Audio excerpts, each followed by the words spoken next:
ಪಿತನ ಸುತನ ಮತ್ತು ಪವಿತ್ರಾತ್ಮರ ನಾಮದಲ್ಲಿ ಆಮೇನ್.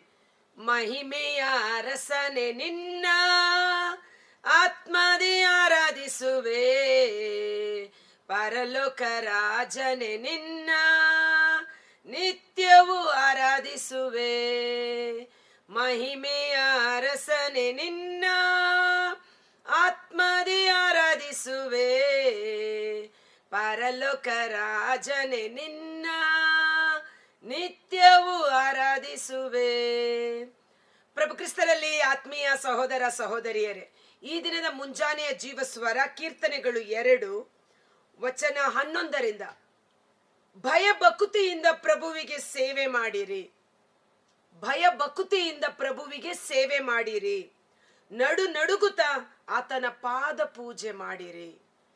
ದೇವರ ಪ್ರಸನ್ನತೆ, ದ ರೆವರೆನ್ಸ್ ಟು ಗಾಡ್, ಅಂದರೆ ದೇವರಲ್ಲಿ ನಮಗಿರುವ ಭಯಭಕ್ತಿ ಎಂದಿಗೂ ಕಮ್ಮಿ ಆಗಬಾರದು. ದೇವರ ಪ್ರಸನ್ನತೆ, ದೇವರ ಸೇವೆ, ದೇವರ ಆಲಯ, ದೇವರಿಗೆ ಸಂಬಂಧಪಟ್ಟ ಕಾರ್ಯಗಳು, ಇವೆಲ್ಲವುಗಳಲ್ಲಿ ಹೆಚ್ಚು ಭಯಭಕ್ತಿಯಿಂದ ನಾವು ನಡೆದುಕೊಳ್ಳಬೇಕು. ಬರೀ ಬಾಹ್ಯ ರೂಪದಲ್ಲಿ ಅಲ್ಲ, ಹೃದಯದಲ್ಲಿ ಆ ಒಂದು ದೈವ ಭಯ ನಮ್ಮಲ್ಲಿರಬೇಕು.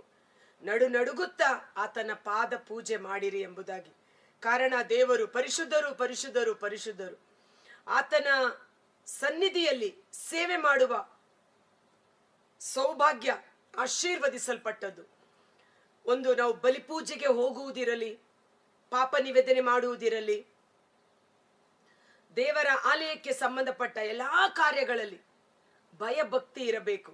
ಈಗ 8:15 ಗಂಟೆಗೆ ಪೂಜೆ ಅಂದರೆ ಆರಾಮಾಗಿ 8:45ಗೆ ಬರೋದು, ಬೇಜವಾಬ್ದಾರಿತನವಾಗಿ ನಡೆದುಕೊಳ್ಳೋದು, ಒಳ್ಳೆಯ ಪಾಪ ನಿವೇದನೆ ಇಲ್ಲದೆ ಶುದ್ಧತೆ ಇಲ್ಲದೆ ಬರುವುದು, ಅಥವಾ ದೇವರ ಆಲಯಕ್ಕೆ ಬರುವಾಗ ನಮ್ಮ ವಸ್ತ್ರಗಳು, ನಾವು ಹೋಗ್ತಾ ಇರೋದು ದೇವರ ಆಲಯಕ್ಕೆ, ನನ್ನ ಶರೀರ ದೇವರ ಆಲಯ, ಅದನ್ನು ಪರಿಶುದ್ಧವಾಗಿರಿಸಿಕೊಳ್ಳಬೇಕು.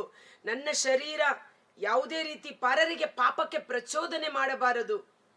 ದೇವರ ಆಲಯದಲ್ಲಿ ಮೊಬೈಲ್ ಫೋನ್ ಯೂಸ್ ಮಾಡೋದು, ನಾವು ದೇವರ ಪ್ರಸನ್ನತೆಯಲ್ಲಿ ಕುಳಿತುಕೊಂಡಿದ್ದರೂ ಸಹ ಮೊಬೈಲಲ್ಲಿ ಆಟ ಆಡೋದು ಅಥವಾ ಮೊಬೈಲಲ್ಲಿ ಬೇರೆ ನೋಡುವುದು, ಇವೆಲ್ಲ ಪಾಪಕ್ಕೆ ಸಮ.